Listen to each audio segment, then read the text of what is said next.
ध्यायेदाजानुबाहुम् धृतशरधनुषम् बद्धपद्मासनस्थम्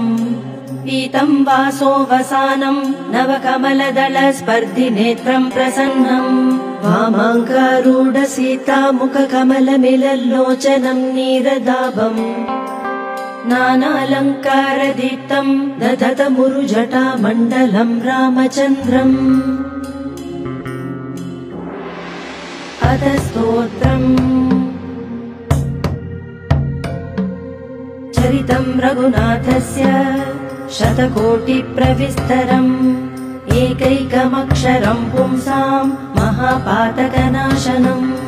ध्यात्वा नीलोत्पलश्यामम् रामम् राजीवलोचनम् जानकी लक्ष्मणोपेतम् जटामुकुटमण्डितम् सासीतूणधनुर्बाण पाणिम् नक्ताञ्जरा